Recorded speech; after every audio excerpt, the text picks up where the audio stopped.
Okay. Okay, on period. It's the official King Pain, y'all, and this is the home of the Lituation where it is always lit. And today is like every day here in the home of the Lituation. It's motherfucking lit. I want everybody to make sure that they are sharing this live. Share this live, y'all. I need y'all to share this live.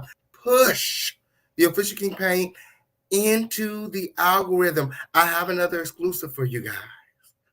Yes, this is the home of exclusives, okay? Share this live, like this video, subscribe, and make sure all your notifications are turned on. Above all things, I want you guys to show a lot of love in the comments for our very special guest on tonight, okay? I think his emoji is boats, so I want you guys to go ahead and find those boats now, okay? And start dropping those boats in the comments. It's up and it's stuck directly after these commercial breaks.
My mom said I need to do something with my hair, otherwise I gotta get it all cut off. We booked the appointment at Style Kings at the barbershop. Let's go. Do you want fabulous hair? Are you looking for a product strong enough to tame your 4C hair? Hey, Mom! Hey, Mom, you don't have no more leave-in conditioner? Give me that. I know you did not use my Style King leave-in conditioner. Are you looking to knock the dust off them dreads? For a product that will rejuvenate and strengthen your hair, increase hair growth and shine, and smells great? Well, then you're in the right place. For the long, beautiful, healthy hair you deserve, choose Style King. Perfect on all hair types. Available online at theofficialkingpain.net. Get you some style today. Oh, and your mom called said she needs some more conditioner.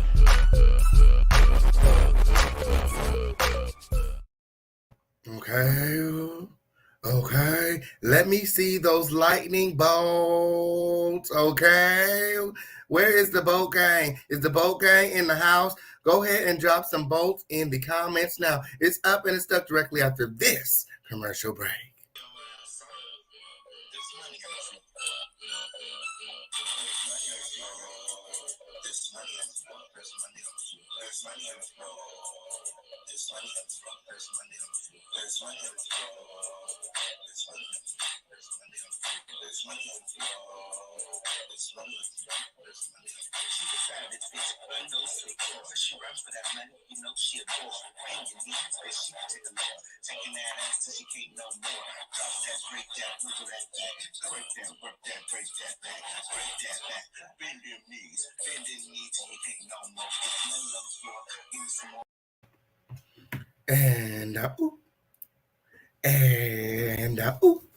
What's going on, everybody? What's popping, y'all? It's the Official King Pain, and this is the home of the Lituation, where it is always lit, period.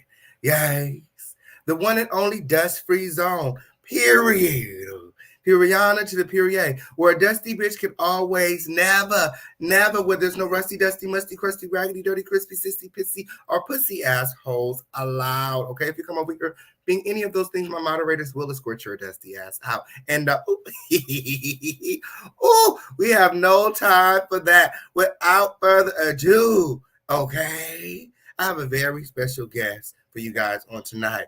Everybody hashtag exclusive. Everybody hashtag exclusive. Oh, I see those both. Shout out to NY Nikki. Shout out to Simply Alicia. We got the lightning bolts in the comments. Okay. I have none other than the thickest white boy. Okay. Backstage right now. Okay. He runs LA. Allegedly. We're going to talk about it. We're going to talk about it. I have none other. Okay. Than William the Baddest from Bad Boys Los Angeles and Zeus Network. Hey, what's William. up, boy? What's going on? Oh, the lightning bolts are in the comments. What's up, boat gang in this bitch? I know that's right. So, how's first of all, how's everything going with William? Fast. Life is moving fast right now. Is it everything that you dreamed of? Fast, but it always moves a little bit faster when you're working. Oh, I know that's right. Are your dreams like coming true right now? Really, it's like everything that you wanted. Like I said, I moved to LA like 10 years ago. So it's like after you work for years and years and years and years and years, and then it's like all of a sudden all the doors start opening. So it's you have to juggle all the doors. You know, you just gotta juggle all the opportunities and make them all, work, because you get all these blessings and stuff. And so it's just like, yeah. Where the blessings reside, in the city of angels. Okay, so you've been here in Los Angeles for 10 years, okay, working hard to become William the Baddest, because you haven't always William the Baddest, because you haven't always looked like this. You haven't always looked like this. I've seen your story on Instagram, and you posted pictures, and the change, from William the Baddest 10 years ago to William the Baddest that we see right now is like, whoa, who the fuck is that? Yes. So tell us about the changes, why you've made the changes to your appearance, and a little bit about the BBL, okay? Because that was part of the reason. And a whoop, Yeah, whoop. yeah, that was part of the reason why you left, because you didn't want to mess that up. It was a lot going on there. We're gonna talk about it. We're gonna talk about it. That's a television show, you know what I mean? So, but the thing is like, wait, what was the question? Why do you look different today than you did? From beginning. So basically, in the beginning, like let's say 10 years ago, when I got my first time on reality TV, it's called The X Factor. It was with Britney Spears and Simon Cowell and Demi Lovato.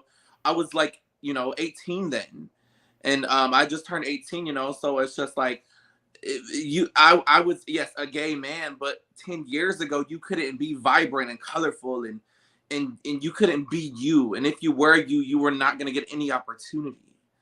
So basically, over the years, as being in LA, after moving here and then finding who I was, who I wanted to be, and like the color and the hair and the body and all of that, and the styles and stuff, and the big booty white boy in the bodysuit, like that all was just part of my personality.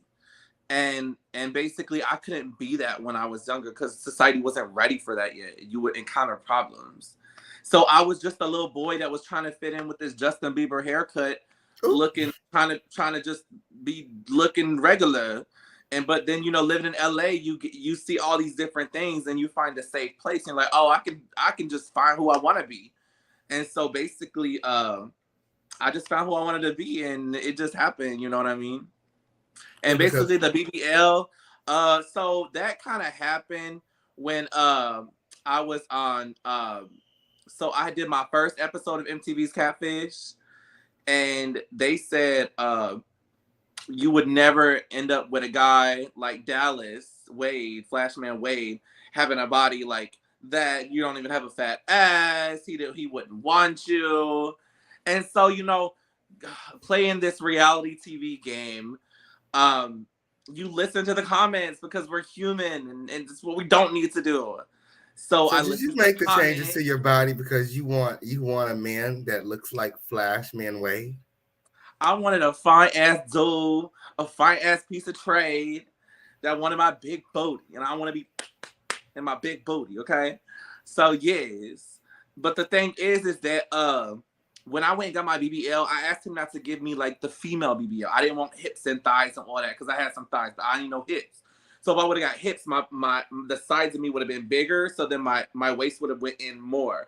But instead of that, I just got my abdominals done. I got abdominal edging, and then so I got like my abs placed in, but then I got my fat sucked out, and I put the fat in the butt, but not like the Brazilian butt lift, yes, because they put the fat at the top of my butt, but they didn't give me hips, so it didn't go wide. And like some people were like, where's the BBL? Yeah, if you see me in person or whatever in my OnlyFans, my butt is fat. I don't give a fuck what you guys say. I got a big booty.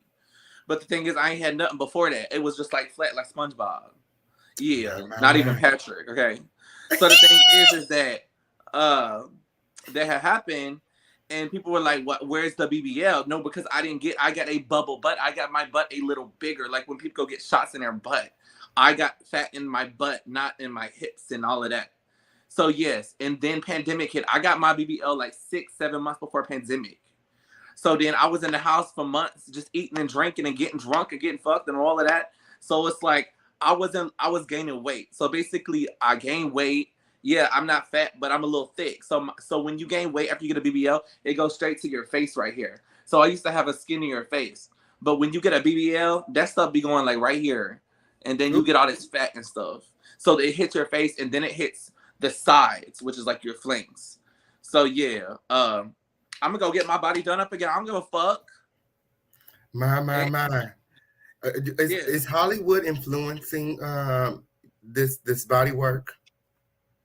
I will say because of if I was 40, no, I wouldn't be doing this. If I was 35, I wouldn't be doing this.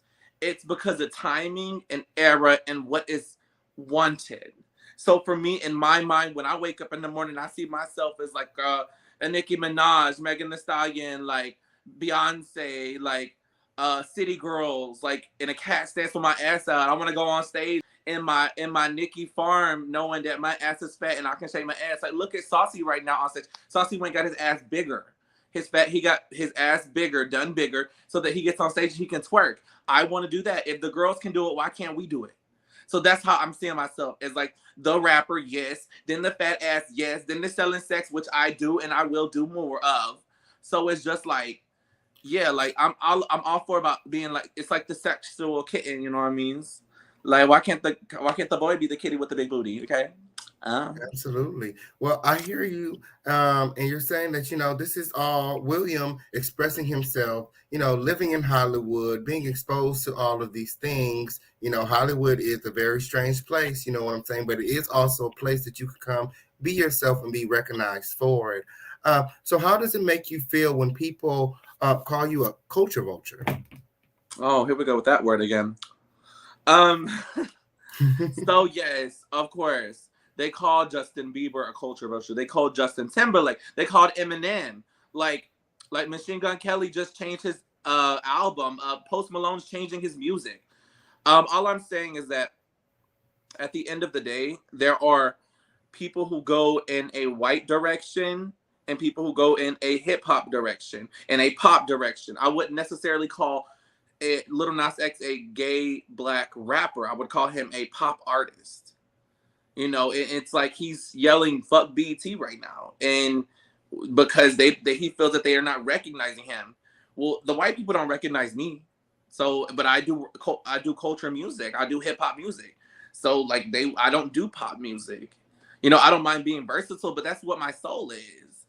I grew up in like New Orleans and Dallas and the South Sides and shit. Like I lost my mom and dad when I was 13, so it's like I had no family, no nothing. I was raised with black people. Not that I think or I feel as if I'm black and I don't know the struggles that they go through, but I'm a gay white man who loves hip hop and loves culture and wants to do nothing but give back to it. So no, I'm not making money off the culture. I'm giving back to the culture, not a vulture. So if that answers your question. My. So let's talk about your music, okay? Because you are a rapper, okay? And that is why you got on Bad Boys Club, okay? Because you're a rapper and your music does well streaming-wise. So tell us a bit about your music, Pretty and Paid. Okay. These diamonds dancing Ricky Lake. No, Pretty and Paid was just like, it came to me. What was I at? I was at the mall. I was at Lenox Mall in Atlanta. And we was going through like the Gucci store and the Louis store. And the girls was like, yeah, I'm pretty. Yeah, I'm pretty. Like they were just talking, some of my friends. I was like, no, girl, we are pretty and we paid.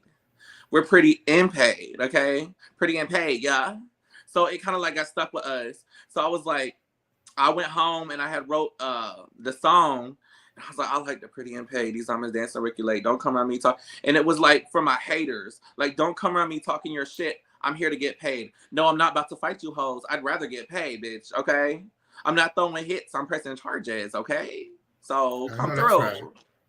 Unless we're on Bad Boys and we sign a waiver. I just gotta hit back like I'm a fat bitch on Jerry Springer. Hey, but it happens. It works. My. Let's talk about fuck me on FaceTime. Ooh, so the pandemic was about to happen. It hadn't happened yet. It was like December 2019. I was writing a song called "Fuck Me on FaceTime" because we was about to go into the pandemic, and everything was going virtual. And it was like an OnlyFans thing. It had to do with OnlyFans because in 2019 we brought OnlyFans to MTV. That was my whole catfish was about OnlyFans. So virtual like sex, and basically I wanted to write a song about it. So when people was like, I want to, can you do a FaceTime show? And I'm like, yeah, you got some money? Can I FaceTime? You got some money? So basically, I was just like, if you want to fuck, we can fuck on FaceTime. If you're over in another state, another country, another universe, bitch, we gonna fuck on FaceTime. So fuck me on FaceTime. So I wrote the song. It was lit. And I was like, at the time, Saucy's song, Walking Like a Dog had just came out, which was one of his biggest hits. And he was going off on live and stuff. And I hit up Saucy. I was like, hey, Saucy, you know, I was wondering if you do features. I'm interested in, you know, taking my work a little bit more seriously, you know, and I would love to get you on a song on the record. And Saucy was like, let me hear the record. Oh, yeah, yeah. He was like, I like this shit. This is my price. You know, when it comes to business, there's prices, features. I paid him his coin. And a couple months later, I got his verse back. And I was like, oh, shit. The song was so good. The song was really good. His verse was really good. My verse, it was catchy. I went from the music video, had the sickening models in it. I turned into a woman for the first time. You know, it was lit. It was lit. It was in Atlanta. I filmed at this pink studio house that everybody else started filming after me, okay, because I was first. But it was lit, and it was a moment, like, after I did that with Saucy, I'm like, oh, I love this. But then the pandemic happened. I was like, fuck, what can I do? I'm trying to expand my brand. So I was in Atlanta every other weekend. I was in Dallas every other weekend. I was in Houston. I was in Miami. I was just going any place that was open to perform for free, pay to perform. I was doing anything to get my name out there. So that's when it started popping. And then I was like, at the time, I had started talking to Rolling Ray. And Rolling Ray was going viral from going in front of the White House when the riots were going on with his scooter. And Rolling Ray's kind of like my Catfish brother because he was on Catfish Trolls. And he knew I was on Catfish Regular. So he was like, yes, purr, friend, purr. And I was like, Rolling Ray, listen, I want to get you. I'm trying to, you know, do it for our community. I'm trying to make music with only us people, us. And for the LGBTQI++. So the thing is that I reached out to him. He was like, yeah, let's work. So at the time, during the pandemic, Karens were going viral. The white women, you know, they was being Karens and stuff. So ain't nobody said nothing about them. But I was like, why ain't nobody wrote a song about Karens? So she said, why don't the white boy do it? So then I started writing a song about Karens, fuck Karen, and the life you live, you're selfish, ungrateful, racist, even with your kids. You know, we the new generation, we gonna change this shit, you know, just talking all that shit. And I was like, you know, I went all the way to the White House, went and caused chaos in front of the White House. Had Donald Trump people coming out there, had Rolling Ray with me. We filming there on Black Lives Matter Plaza. You know, we over there doing all that stuff. I'm walking by all these buildings that have the boarded up during the chaos that was going on. And I'm still standing with everybody, you know what I mean? Marching, all of that. So it's like, I'm here, and I got the idea actually from Nipsey Hussle, because Nipsey Hussle actually put me in my first music video for the song Fuck Donald Trump. So that's where the concept came from, that, working with him. And then after that, it got, that went crazy. Unfortunately, what the hell? Unfortunately, Rolling Ray and Saucy had some beef or whatever. So I'm always in the middle of a triangle. So that was going on, which kind of like, I guess Saucy felt some type of way I worked with Rolling Ray. It's kind of like when Megan went work with Nicki and then went to Cardi. I don't know what's kind of going on. But anyways, it is what it is. So that happened, and I was like, you know, I want to take this up a notch. I want to do Pretty and Paid. So I started writing. I was like, this is a hit. I hit that thing. The moment I dropped that thing, I didn't even drop a video or nothing. I dropped the track and just a little photo of me, like in a photo shoot with my ass out, like 3 of me. And then basically, Trina had heard it, and Trina posted it. This was in 2021. This was this was like the summertime, last summer. And Trina was like, he's gonna make things shake this year. And she posted me. That thing went all the way up to like 200,000 clicks, 200,000 views. And I was like, oh shit. So I need to make a video real quick for this. At that time, I'm getting interviewed for Love and Hip Hop Hollywood. It's a lot going on. I'm in Atlanta. I get the call from this lady named Essence from Viacom, Lisa Lee King. Like, we're all talking about getting me interviewed for Love and Hip Hop Hollywood. I'm like, oh my God, my dream's coming true. Like, all that shit's going on. I'm about to get with them. Somebody there is going to help me. You know, I'm going to go up like Cardi, etc., Saucy's direction. And then pandemic canceled the show. Pandemic canceled all that. They didn't call me back. It's like, fuck, man. I was almost close. So then, you know, that happened. Then actually, James Wright Chanel, the Patty Pies guy who's friends with Tamar, he be singing his heart out.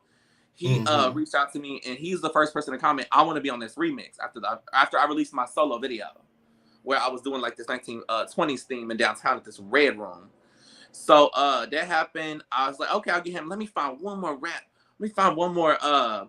Let me go look up Rapunzel's uncle. And then I got Miss Candy. It's your boy Candy, which is Uh, crazy because he's beefing with Saucy. It's just everyone beefing. I'm always in the middle of it. So that happened. I put Candy on the remix with James. The song was so long, but we made a movie. That video was lit. Like, that video was fire. Like, it was everything. We filmed in 2 different locations. James got married with 2 guys, and I signed the certificate. He was in a wedding dress. Candy was just giving me nails and bundles, and it was so lit. And we did it for LA because both of them are from LA, you know what I mean? So it's just like, and they're both doing their thing, and they're both different and unique individual artists. So it's like, it was so dope to work with everybody. But at this point, I don't want to work with nobody unless it's Saweetie, my West Coast baby, Nicki Minaj, or somewhere along those lines, because I've already done it, okay? I know that's right. About me, you better put first in front of my name. If you got something bad to say, make sure you say first and then what you got to say, okay? I know that's right. I know that's right. Period. And let's talk about your most recent single, Gray Sweatpants. Oh, Gray Sweatpants. Where you going? Going out tonight. It's Gray Sweatpants season, okay, on period. No, you ain't so going. Right. Your body, I'm patrolling. Gray Sweatpants, basically. So, of course, the Queen, Nicki, had tweeted something recently about Gray Sweatpants. A lot of rappers been saying the word Gray Sweatpants in their song, but they didn't emphasize. A lot of it's great. We all know Gray Sweatpants season. We know, like, when you're like walking and the first thing I don't even look at their face. I'm like, oh. So yeah. So I cannot walk down Hollywood Boulevard. I can't go into the mall. I cannot go to the sauce and swap meet. I cannot go to the hood. Not when they wearing gray sweatpants. I'm gonna end up misunderstood, okay?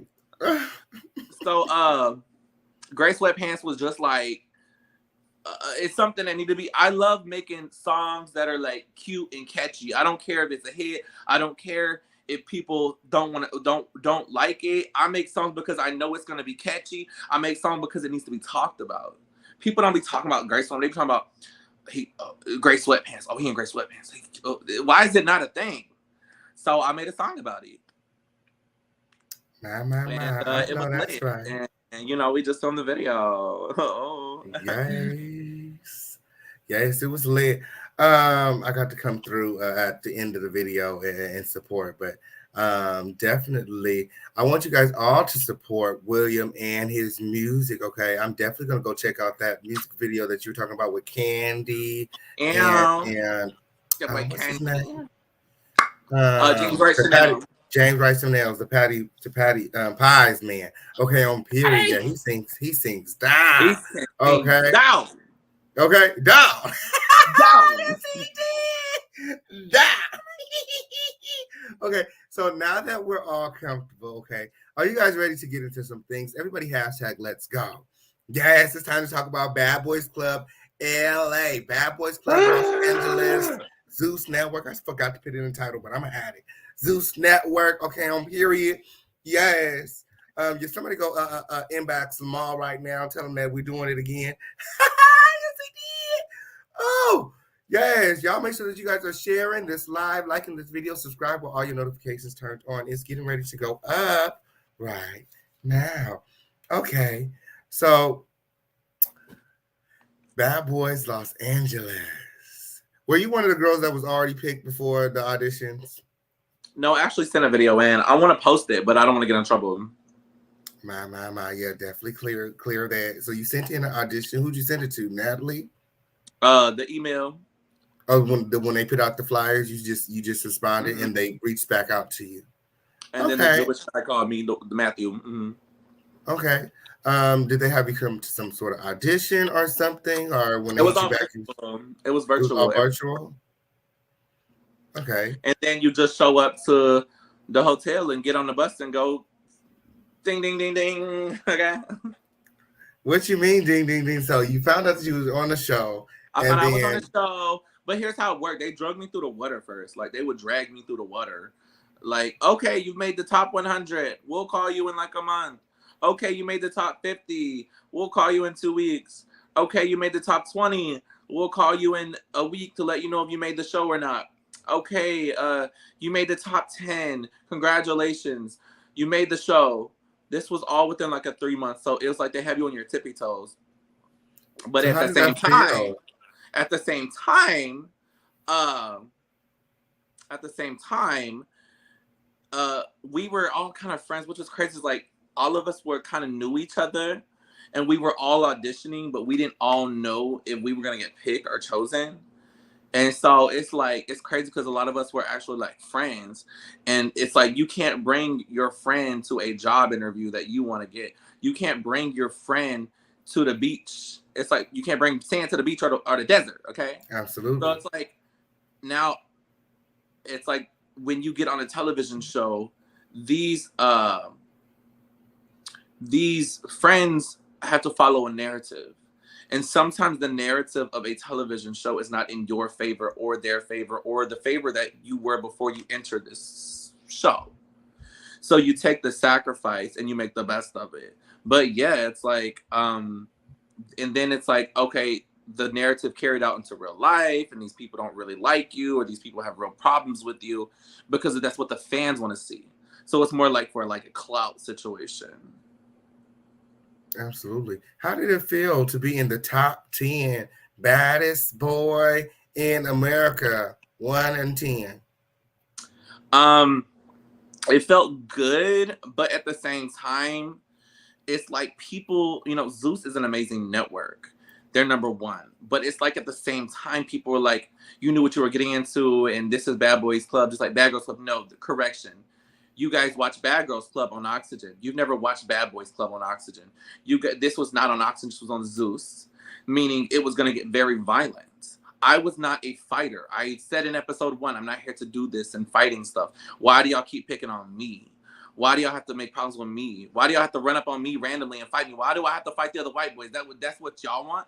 This is what the narrative you guys want? Because I was here to make the song, the music video, choreography, have a kiki, have a ball, like fuck something, shit. But it's like, that didn't go in my favor. It was like a sacrifice. It was like, yeah, you can't have the good without the bad. Of course, I understand that. But it's like, if I had 2-3 fights already, why do I have to keep fighting? Like, why do you have to keep picking on me? Like, that's why I was over that shit. So, like, the fact that I've already been on television and the fact that I'm already on other networks like MTV multiple times, 3 shows back to back this year. It's like, I know how this works. And it's like, I was like, okay, not the fact that a million other boys wanted in my position. That's cool. Go do it if that's what you want to do. But I knew in my narrative, it wasn't going to work. Period. And Absolutely. that's as much as I can say. But I just knew that after day 1, I'm like, oh, this is how I'm going to get looked at. Like my ass crack everywhere on Twitter. Like, what? Yes, Okay, that was kind of fucked up how they had your ass crack out like that. Like, right. For real? Yeah, but Zeus is an amazing network. I love them boots. So, I'm just saying it's like, it is what it is. Absolutely. So, Andrew Caldwell, you got to meet Andrew. Were you guys friends before the show? No, I'll tell you the tea. So he walked up on me in the hotel. We was all waiting in the lobby to get on a bus to go to do our photo shoots and stuff. And he came right up to me. He's like, "What's your name?" I said, "William the Vet." He said, "Yeah, I'm reading. I'm getting a hold of you first. I'm gonna read you first. You were on my list." I was like, "Oh, I don't give a girl. Let's go, girl. You stank anyways. Wearing a whole tuxedo in 100-degree weather, girl. Get somewhere." Ooh. Nobody told you to wear it. We didn't feel me. I heard that he called you white trailer park trash. And when I went up to him to confront him about it, in his face, they told me to back up off of him. Ooh. That can't nobody touch him. That he had special privileges. That nobody could touch him. So when I went up in his face to ask him about what he was talking about, all that shit, when I went up in his face, he didn't want to say nothing. He was like, "Get out of my face." And they were like, "No, get her. Don't wait till we get to the house." Was at that moment he knew that when we got to the house, it was gonna be me on him, Milan on him, Gutta on him. So he said, "Oh, I'm gonna take this check and I'm gonna toot it and boot it." Okay. So did you kind of like, see what, like take from that? Like, did you learn like something from that? Did you see like where did that make you start asking yourself like, why did he leave? No, because see, Andrew thought this was gonna be like Love and Hip Hop, but baby, this is not VH1. You will get fucked up. The fights that I had were real fights, like hits, boom, boom, boom, like boom, boom, boom, like it was real. Not except the air part when I was hitting the air, but because I didn't want to hit the boy. But now I'm gonna find Dylan at Walmart one day in Tennessee and whoop his ass. But while he's pushing them carts, But the thing is that the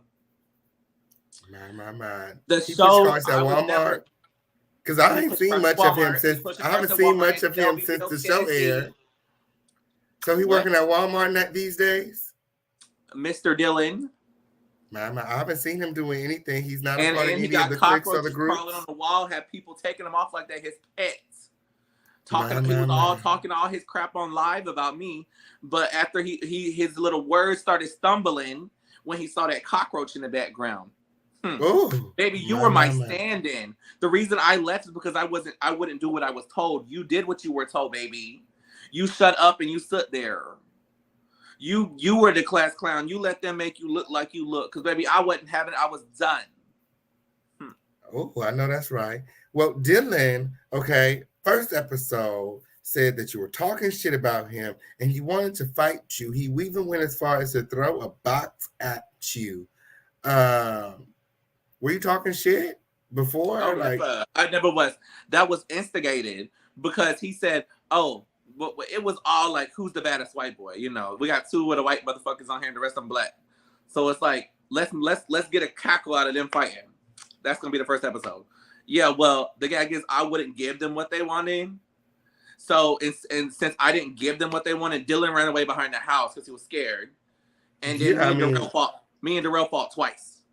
It was very weird that he threw a box at you. And then when it was time to fight, when I got off the bus, he was very scared. When I fight, he was backing up. Like, I was like, okay. Yeah. So then, because I didn't hit him, Darrell hit me. Yeah, Darrell was like, run up on that hole, I'm going to hit you. Right. So it's like if I didn't hit Darrell, and I didn't run from Darrell, I sat there. I was like, okay, then I'm not a fighter, but bitch, what's up? I mean, you was the one doing all the swinging. I mean, you were swinging that air, but I mean, you still. No, that wasn't Dylan. I'm talking about Darrell was right after that. Yeah, I know. Right after that, I'm talking about like why do you feel like Darrell felt like he needed to fight you? I mean, he said run up. Darrell said, I don't know. I think it's like a Louisiana thing. It's like somebody's auntie or uncle. Like, you don't hit that boy. I'm gonna beat you up when you get home. I'm gonna whoop your ass for not fighting, for not whooping their ass when you get home. You know, it's like a family thing. So maybe that's how he was raised. I don't know. You know, you ran up and he kind of didn't want to fight. You know what I'm saying? You swung at him. I mean, what, you know? I mean, you didn't connect, but damn. So you had to fight Darrell. But you knew Darrell before you got here. Exactly. Darrell was my friend. So that's why I'm telling you, when these cameras start rolling and you get the girls their first time on television, it all changes. Ooh. My. So she was clout chasing off of your name. Well, I wouldn't say Darrell was clout chasing off of me because Darrell has fame too from going viral. But I'm saying is like they all change. When the cameras start rolling, you never know what narrative that they want to be seen or if they want to be the star of the first episode. Because the thing about a show is that everyone's going to watch the first episode. They might not watch any of the other ones, but they will watch the first episode. Okay. So that first episode, when it hit. Like I was viral for my fight. Darrell was viral for his fight. It was just so much viral intensity in that one episode. And so, yeah, it happened. And, you know, it is what it is. My. So Darrell fought you both, okay? And then you guys had to move into the house, okay? My question is, how in the hell did you end up in a room with Dylan after y'all just fought? Like, there's no way. Like, what was going on? Because Dylan, here's what happened.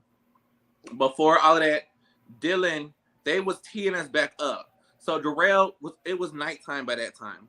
So Milana and Anthony had just fought. We was about to do, where were we at that time? Okay, that was right after their fight. Hours went by. We were about to choose our room. We didn't choose our room yet because we were outside waiting, and they were teeing us all back up. So they put Darrell in one corner of the living room where the Milan Darrell fight happened.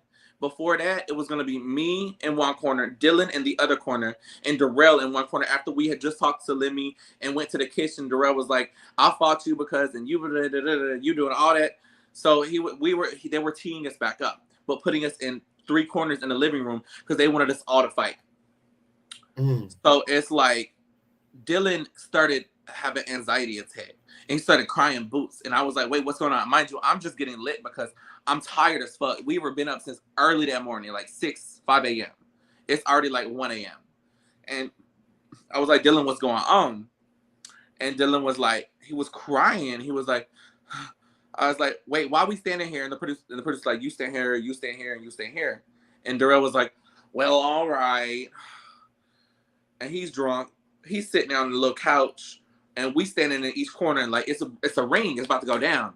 So I was like, oh shit. I was like, Lemmy, where the fuck you at? I'm not about to do this shit again. I just did this shit 3 times. I'm not doing this shit again. What is the tea? And then because of that, we stopped. We canceled it. That wasn't gonna happen anymore. But that was gonna be the thing. And instead of that happening, it was Milan getting a hold of Darrell happening at that moment, throwing the Drake and then getting him before the toast. So Milan fighting Darrell wasn't him trying to stand up for you or Dylan. That was him. That was them looking for anybody else willing to make an ass of themselves pretty much the first day by getting into a fight. And who else wants to fight? Who else? Anybody got anything left? And Darrell, being drunk and wanting another viral moment, went ahead and fought for a 3rd time that night. Correct. And then we get into a toast. As you can see, Baddies, the first episode, is the same as ours. We get into a toast. A toast is a fight. So then at that moment, this is when Gutta goes crazy, has his viral moment. It's straight versus gay. It's Moolah punching Kyrian bleeding. There was blood all over the house. So it was like that. So mind you, we just went through all this shit. I'm in the background like, not me. I'm not doing this. I'm not doing this anymore. And so that's why you're in the background looking at A lot of people were wondering, why does William look like that? Like, why does he look scared? This is like, we're at 2 a.m. right now. We filmed all day. This was all one fucking day of fights. So it's like, oh, we have to keep going. Okay, we keep going. And then I'm like, then someone comes and says, hey, why don't you go in there and state how you feel? I was like, you want me to go in there and fight them for my community about how I feel about straight versus gay? I'm good. I'm not taking no more hits. My community knows I love them. It's tatted on my face. But I'm good on the hits today, babe. I'm good. So at that time, me and Anthony had some hidden like beef, and they gave Anthony the champagne bottle as like as a toast. But he went crazy too. He went up. He was like, he was a drunk too. And I was like, oh no, see, here's the thing. Y'all not about to get Anthony hitting me with that bottle. So let me stand back.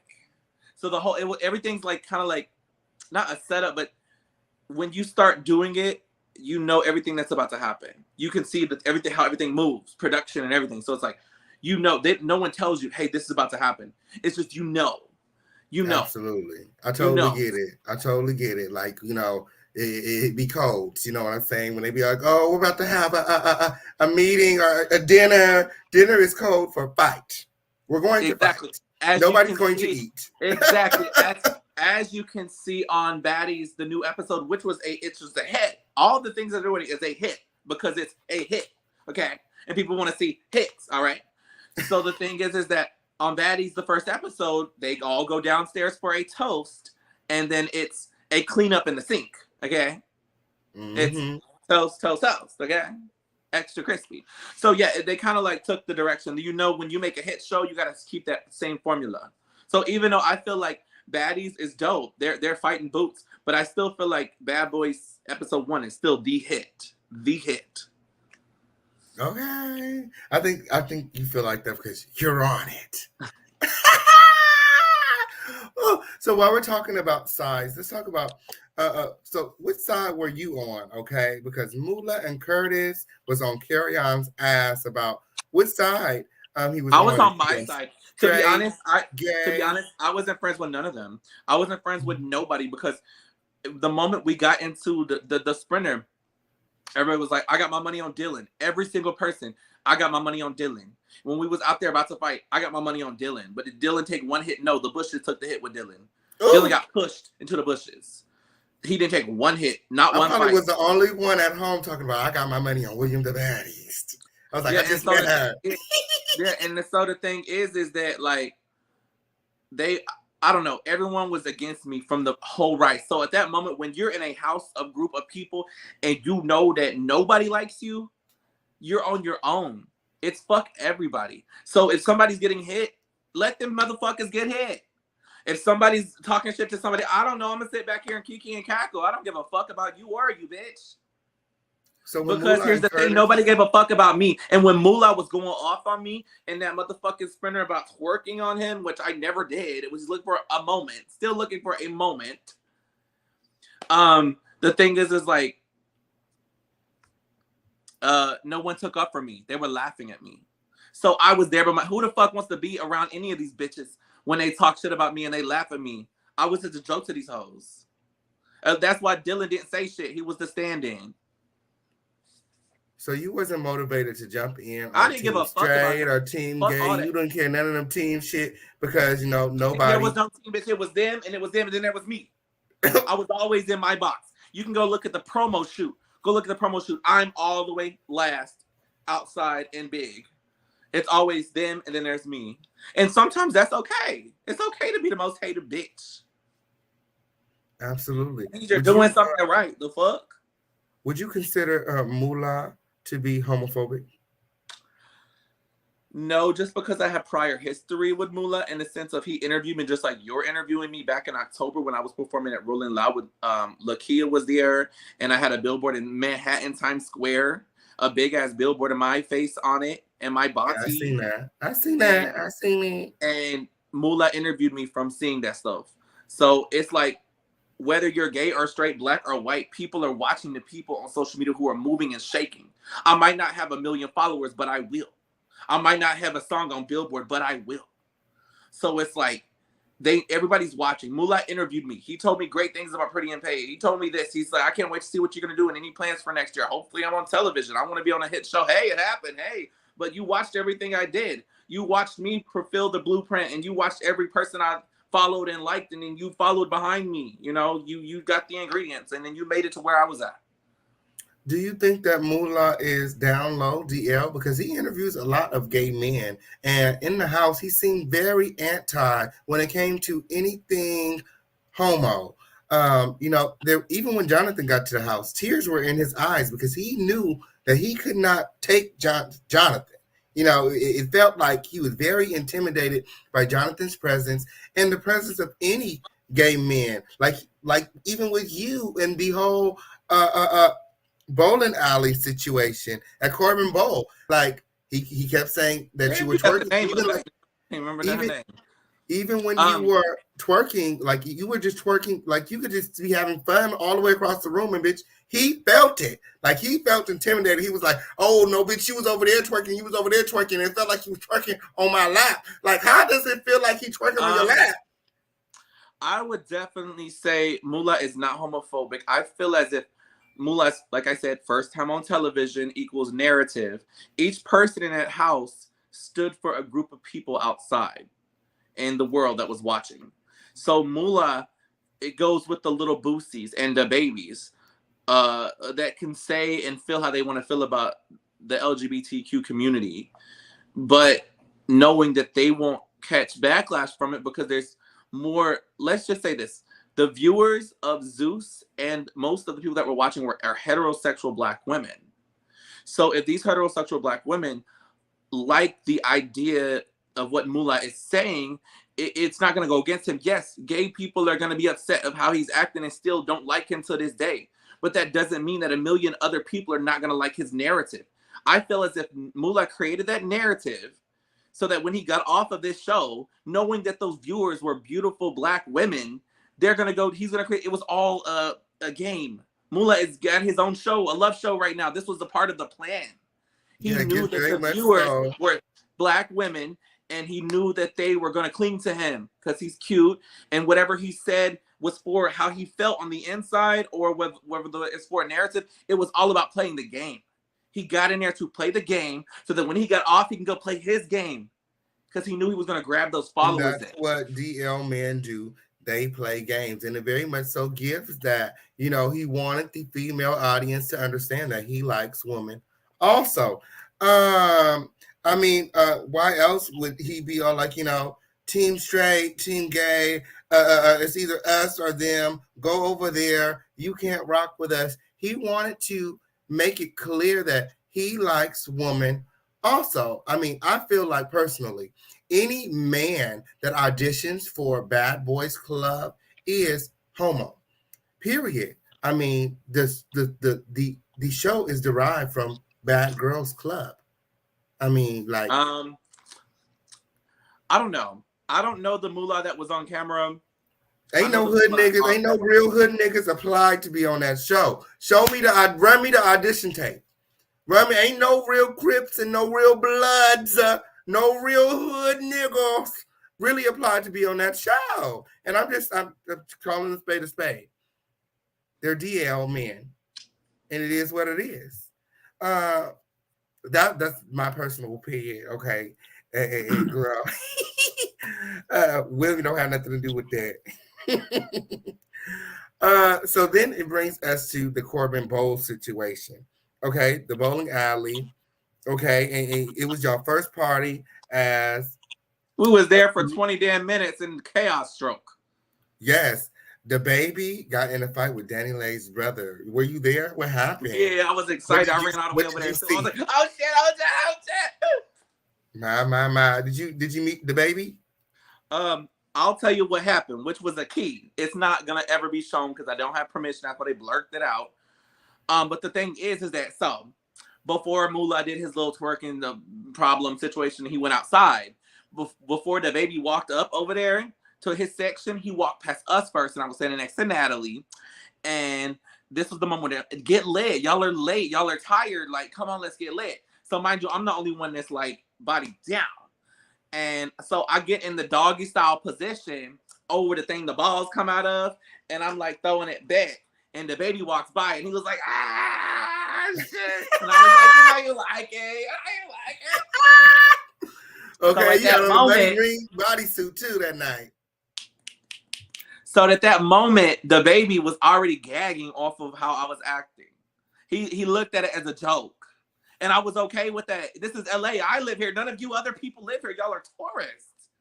I'm comfortable. The people at the door know me. The DJ girl knows me. The people inside of here know me. All these females know me. This is my comfort zone. Now, if we was in New York or Miami or something, I might have been a little different. Absolutely. This is my fucking city. So the thing is that I'm comfortable because I know all the people here know me. And if they don't like what I'm doing, I don't give a fuck because I live here, babe. And most of these people love me. Okay, I know that's right. So the thing is, that's what happened. The baby even gagged on me, but they won't ever show that because that's messy. That's not messy enough.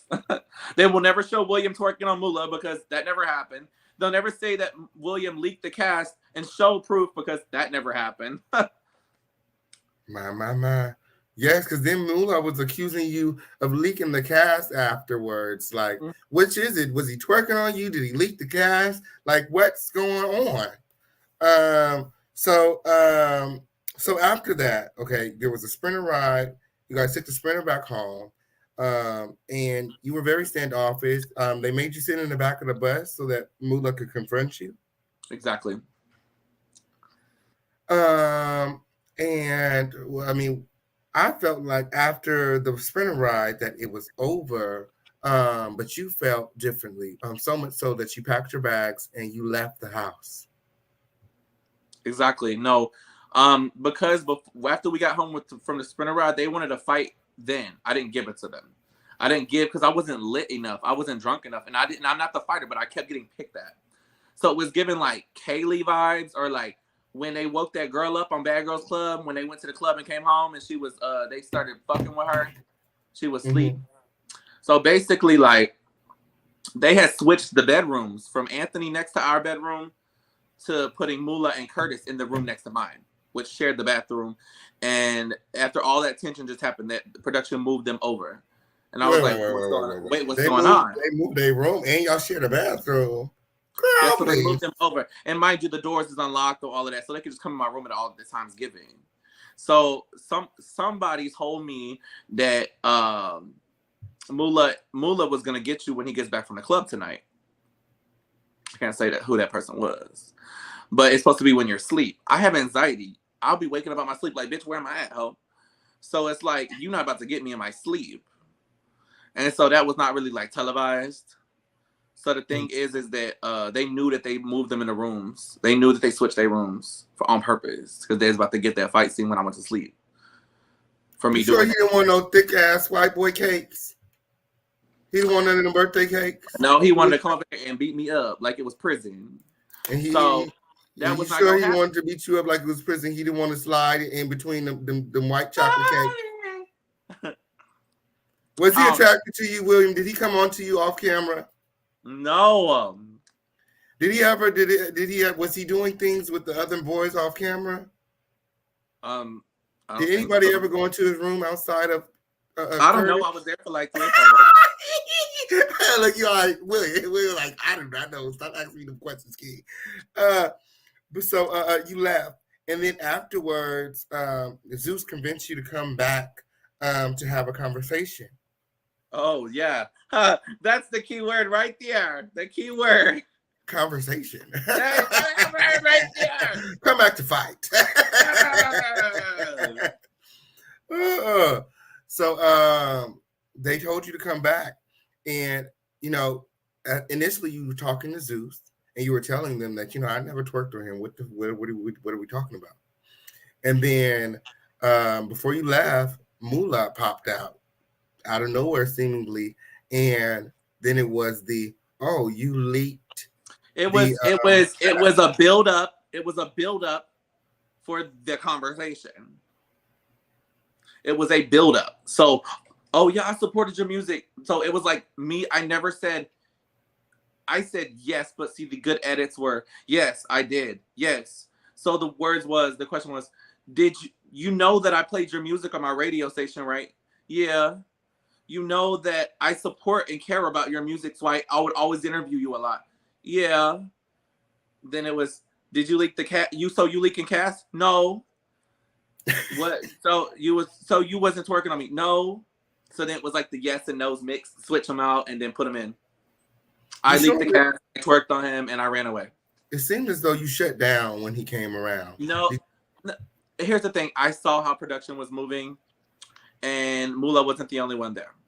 It was something else in the darkness that was ready to get me from behind. So it was a lot of moving pieces, and it was about to get ugly. So that's when I noticed how security, right when he was getting louder, William, I'm not gonna fight you. Yeah, this is a television show. You know what they want to see. You're about to give them what they want to see, and I'm not taking that. You punch Kyrian in the face. You're not about to hit me. I'm about to get in the car, bitch. I'm pretty unpaid. You're not gonna hit me. So at that point, when I saw security, the security blocked the car I was in. So I had my friends pulled up with me. They wouldn't let my friends out. My friends had the blinking on everything. So my friends was got the friends with the blinky. He was about to go blink. My friend said, no, they're not about to touch you. And security, right when everything was conversating, getting more tense, and so you did this, so you did. It was like I supported everything you did, William. And then it's like, so you leaking? So it's like, oh no, back up, bitch, back the fuck up. Not me. And then that moment, all the security starts blocking the car I'm about to get into. And then my friend's about to start getting out. So my friends are recording it with the phone. So they start recording, and then the production gets pissed because they're recording the other things that are going on that are behind me and in the bushes. Other moving pieces. Yes, the pieces that no one got to see or that was about to happen that didn't. So out of nowhere, you see people walk up. And then you see me get blocked. I get barricaded by security, like, you're about to get your ass whooped. And I'm like, and I got lucky because it was about to happen because Mulo was about to attack me, yes. But before that, my friends started recording for when that did happen. And because they wanted the people to see the real stuff, not the edits. And so right when it happened, the production stopped and it was like, no, what are you doing? And then I was like, I looked behind me, I looked beside me, I saw what's about to happen. I was like, why is this person over there? Why is this person over there? And why is he about to fight me? Nope. So I got in the car and I left. But see, the whole world is like, oh, you did this and you were scary and you left him. He wasn't going to hit you. No, baby. See, the whole world didn't see the moving pieces. Absolutely. So you left to avoid any more fights. Okay. You felt like you fought enough. Yeah, I mean, why can't I have 1-2 fights? Let the other bitches who fight. I mean, there was a lot of bitches who didn't fight. I mean, there was a lot of bitches that running their mouth. That didn't pop a grape. Didn't pop a grape. I'm just saying, there's a lot of girls that was doing a lot of talking. Okay. But didn't really show their badness, I would say, you know, because they were trying to say, you know, the reason that you and Dylan needed to fight was to prove who's the baddest, you know. And here is Gutta saying that she's the baddest on the show, and she didn't bust the grape. Oh, but then it's let's fight William. Let's fight William again. Like Gutta started going off. Let's fight William. Gutta got off the show. Let's fight William. Pull up, because it's like you didn't want to fight nobody, but then you want to fight me because you know I'm not that fighter person. Well, Rio came on the show and said that Gutta refused to fight him. He said that he wanted to fight Gutta, and Gutta refused to film with him because she knew, like you said, you knew that it would be a fight. It's like, you guys know when there's smoke. You know what I'm saying? We know when there's smoke. I pulled back up to the house. Okay, if I was only there for 2 days, how was I episode 1, 3, 4, and 7 about me? So the thing is like, if I was only there for 2 days and I'm not even a part of the show, I was a lot of the show, baby. And then I came back and I fought Anthony again. So yeah. My. Because when you do this, it messes you up in here. You be ready to go. You be ready to fight. Like they turn these little switches on in your head. Absolutely. And you were friends with Gutta before the show also? Yeah, like we not friends, but like we would see each other in Atlanta. During the pandemic, when I said I was going to Atlanta all the time to perform because it was the only clubs giving me opportunities to rap. They loved me there, and I would always see him there. Say, hey, say, it's like, you know, the movers and the shakers, they say hello to each other. So it's like, and then we got into the hotel, we was going downstairs, talking to the tray, getting the tray, smoking weed in the rooms. Like all of that was having fun. We were turning up. Even after the show was done and I had left already, I went back up to Gutta at the club in LA and I was like, hey, I miss you. Like, we were genuine. We're both cancers. We're both lovers, you know, just like you. So it's like, and it's like the narrative carried. And so people were confused on why is William going to talk to Gutta, because the people at the party knew he went crazy about me and wanted to fight me but they were like trying to believe the narrative. So when I was going up to him, he was standoffish and I was like, Gutta, what's going on? Like, he didn't know that I knew he went and did all that. So when the show was over and he started making diss tracks about me and talking mad shit about me online and saying Williams, BBL, and just making all these diss tracks about me, I was like, where is this coming from? But I just realized that when I watched the episode of him going off on me for fighting Anthony, because that's his bro. So, yeah. So it's clout chasing. I mean, if you don't really have a beef with somebody, why put their name in a song? Why make a whole song about somebody that you're not really beefing with? I mean, you guys were friends. I mean, at least in passing. And, you know, it seems as though when the opportunity presented itself, he made like he wanted to fight you for Anthony. That's when I said you can't bring your friends with you to jobs. It doesn't work. Because sometimes the job requires certain, procedures, and you have to do those things, and it might ruin that friendship. My. Now, Anthony said that you were talking a lot of shit online as well, which is why you guys got into that altercation. What happened? Were you talking shit? Yeah, well, the thing is that see, Anthony's the best friends of Natalie, which for many, many years, which is the EP. And Mm. besides Dylan, was the only one who was never on like any viral or all of that stuff. He was just the other person that was the best friend. So he was pretending to be my friend before the show. I would go down to Houston, turn up with him, have fun, go to his club, all of that, and we got close. What the thing is that he was also friends with somebody who just keeps popping up in every fucking thing I do. I don't understand, which is like the chef guy. So that happened, and hello. 1 second. Hold on 1 second. You keep going. I can hear you. Hold on 1 second. Yeah, so that happened, and basically, Anthony found out that I made the cast when he made the cast because we texted each other, "Did you make it?" And we both said yes. And then I guess he was around the chef dude who don't like me, and he screenshotted my messages and sent them to Lemmy, the boss. And Lemmy called me the day before shoot and said, "So what are you doing? Call it Anthony, and y'all not supposed to talk to each other, and you might get removed from the show and all of that." So I feel like Anthony set me up, but I didn't know how. So this whole time I felt as if he was playing both sides and he was playing me. So that's why we got into that problem. Absolutely. So you felt like he was trying to get you put off the show. Why did you care after you left? Because after I left, I said nothing else. I didn't even care. But people kept asking me, "Why did you leave?" And I explained to them why I left. Everything that happened, I was already like targeted before the show ever started. So then I was already like in a bad, it was already negative energy. So basically they did all that happened. So I went home. But the fact that Jonathan came into the house and then all of that happened,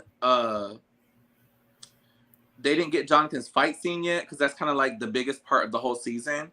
So like they needed some extra fluff for in between, like some shock value or some fight in between. But the fact that all of the boys were friends, it was like they would either pick on Kerryon when I left or what's going to happen. Milan's going to hit Kerryon again. Well, they're bored. It's like there's nothing genuine that's negative that people could fight with each other about that was believable on camera. So then when they were like, I'm assuming that they was like, Anthony, why don't you pick on William online and basically get him back here so we can get something out of him. So basically Anthony's put on Instagram, "Hey William the fattest, you know the address," and then he next slide said, "Pull up, do your big one." Ooh. So then that night he was having a birthday party, and Milan was like, "Pull up." I was like, "No, I'm good. I quit the show." He was like, "So you're gonna let Anthony talk about you like that? Pull up." I was like, "Ugh." So then I pulled up. I went up at Anthony, and then I did my thing, and then I left, and then that's it.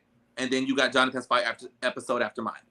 So it was like not only a filler, but a shocker, but oh my God, William fell in the pool. Oh my God, oh my God, oh my God. So I'll always be known for the air, the pool, and the leave, the exits. So that was like a setup in itself too. It is what it is. It's a reality TV. From what you say, the reason you left, you knew that coming back there was going to be a fight, and each time that you came back, there was a possibility. So if me and Anthony's fighting online, and all of the fans are watching this go on, they're gonna want to see what they want to see. Well, they're talking shit. We want to see them fight.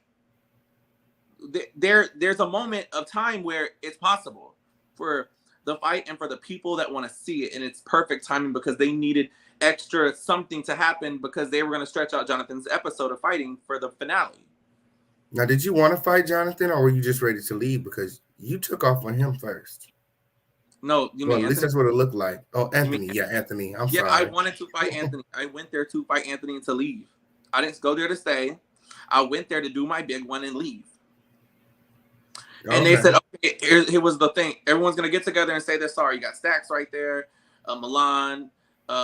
At one point, you'll see Milan grab Anthony's glass of wine.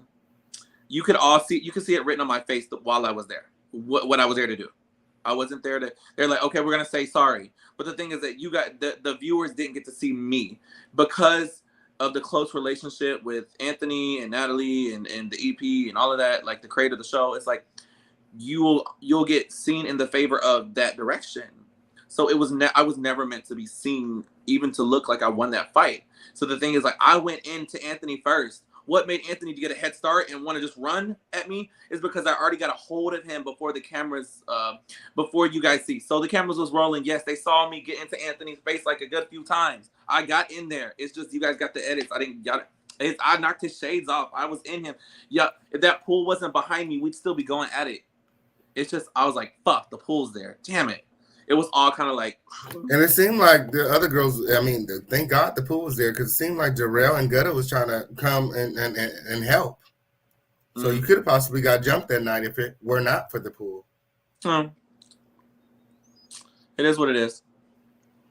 What is your relationship like today? You and Gutta, Anthony. We don't talk. Milan. I actually DM'd Kiriam for the first time when he got out of jail about a week ago, and I said, hey babe, I hope all is good. And he says, same to you, baby boy. So that's the last time I heard from him.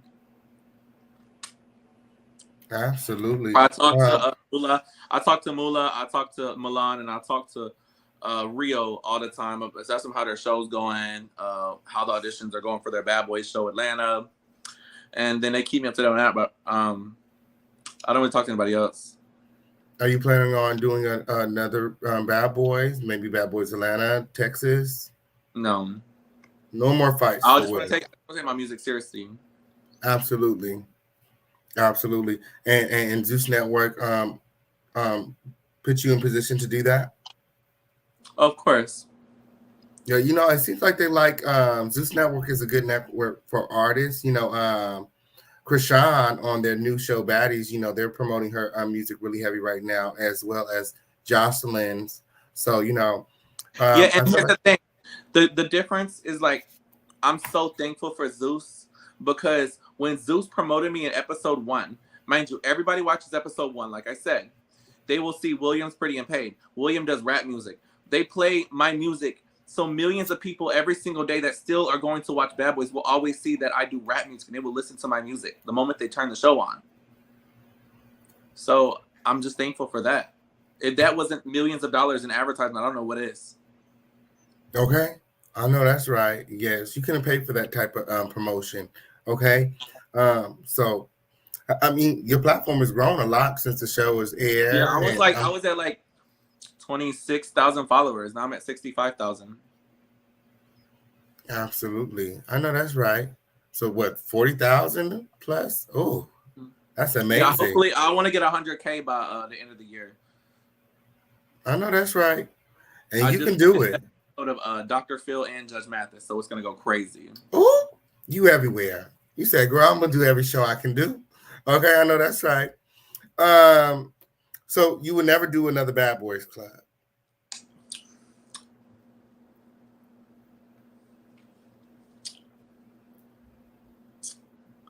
Maybe.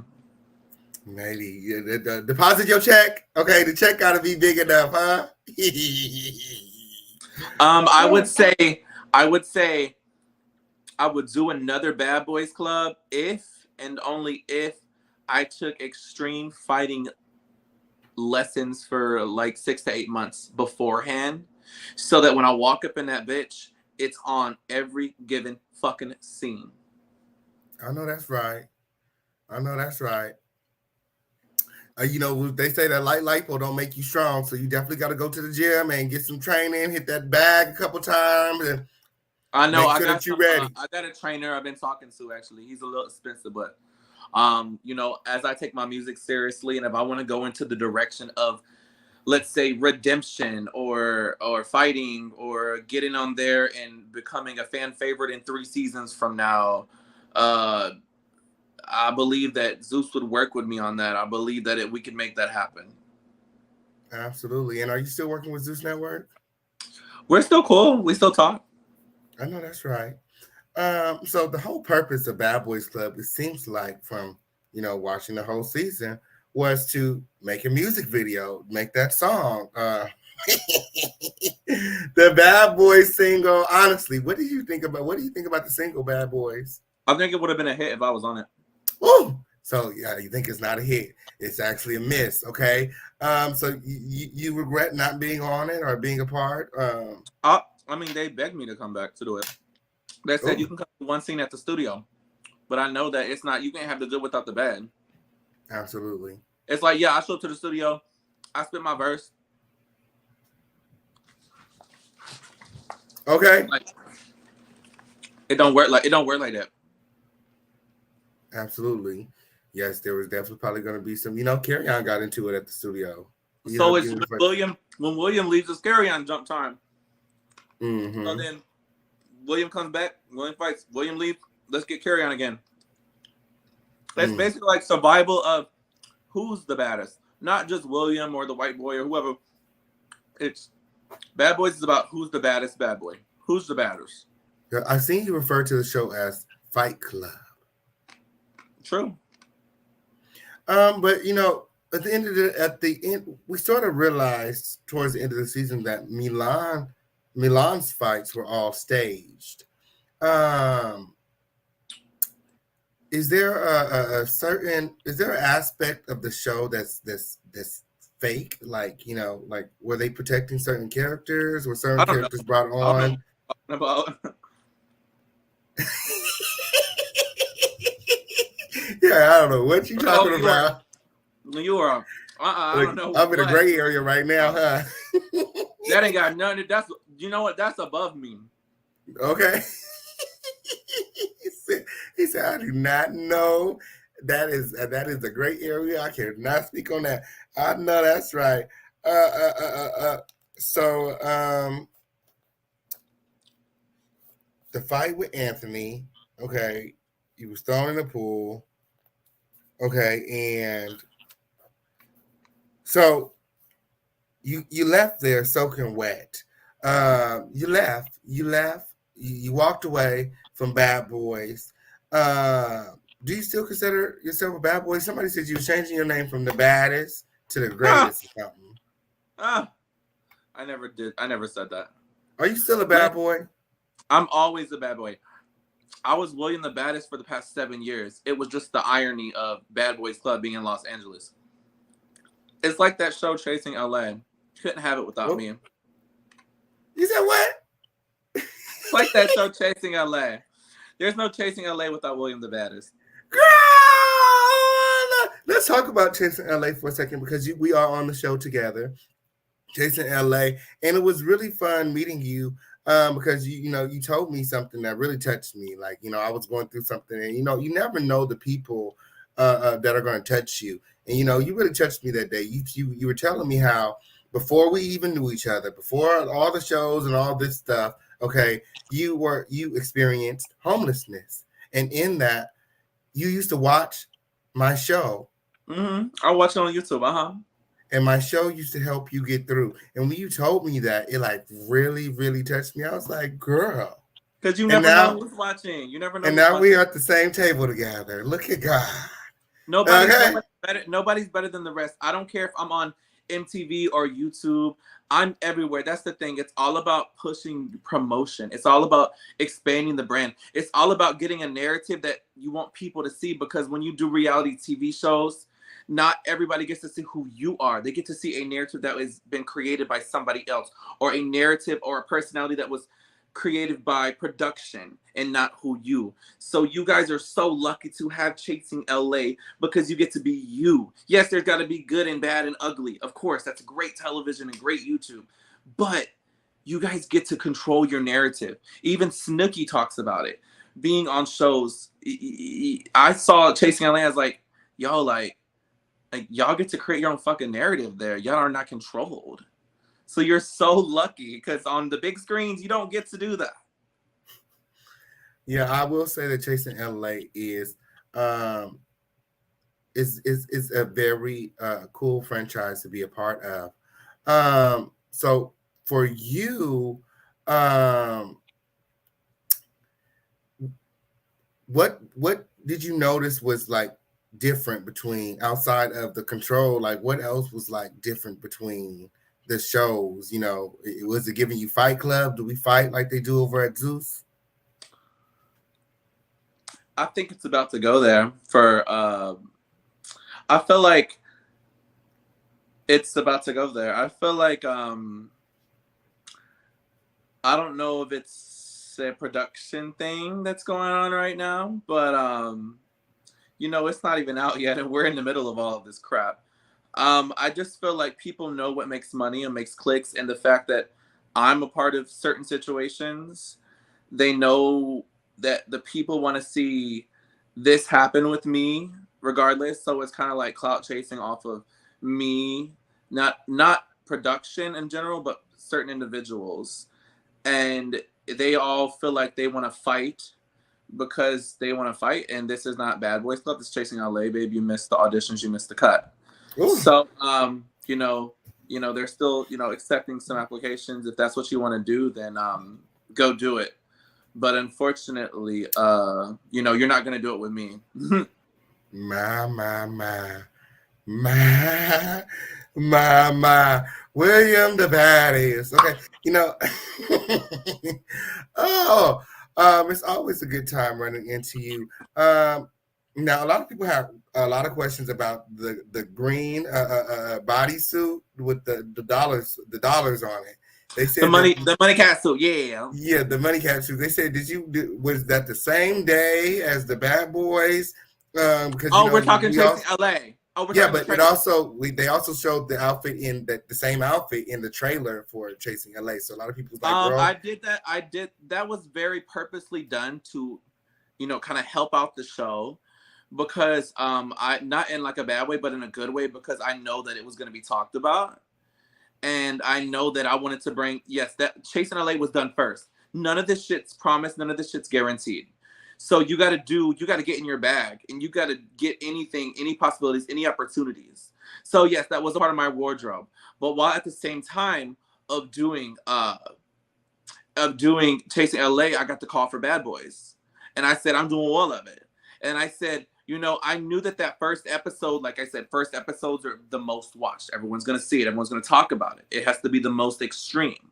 So the first episode of Chasing LA or trailer is me in a money suit when I just went viral on Zeus in the same money suit. It's going to be talked about. And it's not about, oh, he's late or he's poor, he doesn't have money. It's about like being talked about. Because it's when you're not talked about is when you should be worried. Absolutely. What can we expect from you on Chasing LA this season? Is this going to be the same drama? I heard somebody said that you're not. They ran you out of town. Are you still on the show? Can you say that? Yes, William the baddest. There's the thing. A lot of people in this new group, this is what they're doing. I'm playing a lot of ball games for a lot of different teams at the same time. I was on vacation, but now I'm back in town. Let's play ball. Okay. William the baddest is back in LA, and he's ready to paint the town. What?